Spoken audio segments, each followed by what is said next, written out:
नमस्कार दोस्तों, आप सभी का स्वागत करते हैं। आज की चर्चा का विषय है कि प्राचीन राजभर लोग क्या निस्वार्थ शिक्षा का केंद्र भी चलाते थे? दोस्तों, यह आपको आश्चर्यचकित करने वाला आज की चर्चा है।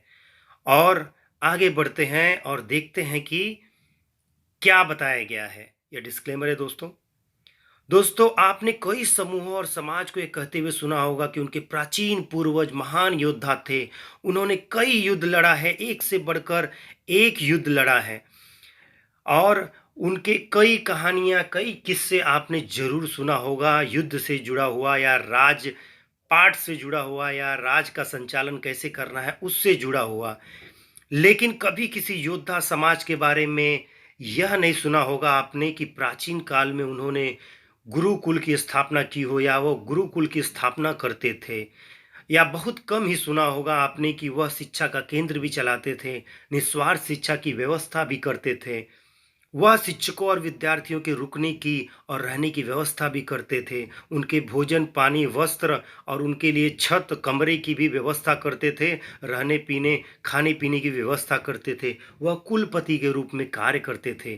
कभी आपने सुना है तो आपका जवाब होगा कि बड़ी मुश्किल से सुना है। शायद बहुत कम लोग ही होंगे जो प्राचीन काल में भी इतना महान कार्य करते होंगे। तो लेकिन ठहरिए, प्राचीन भर राजभर योद्धा शिक्षा का केंद्र चलाते थे, ऐसा हमारा दावा है। वह भी केवल 10-20 लोगों के लिए नहीं दोस्तों, कई हजार लोगों के लिए खाने पीने, वस्त्र, रुकने, छत की व्यवस्था, शिक्षा की व्यवस्था वो करते थे। भर राजभर समाज एक शांति प्रिय समाज है जो कला और विद्या को हमेशा सम्मान देता रहा है। तो प्रश्न है कि क्या भर गुरुकुल की व्यवस्था भी करते थे? क्या राजभर कुलपति भी थे? तो रेफरेंस लेंगे दोस्तों आगे और बताते चलें कि भर का संस्कृत शब्द का अर्थ है भरण पोषण करने वाला। यह शब्द ही अपने आप में काफ़ी महत्वपूर्ण है।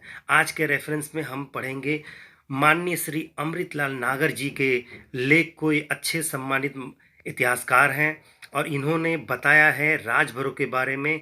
क्लैरिटी अगर कम हो तो मैं डिस्क्रिप्शन में इस दस्तावेज को दे दूंगा, कृपया आप लोग ले लीजिएगा। दोस्तों, ये बता रहे हैं कि कुशनों को अपनी भूमि से खेद कर भगाने वाले एक आदिम नाग पूजक जनजाति भर का उद्देश्य परक तपोसिद्ध किसी महापुरुष ने उनके ऊपर शिवलिंगम का भार रखकर उनको भार शिव बना दिया।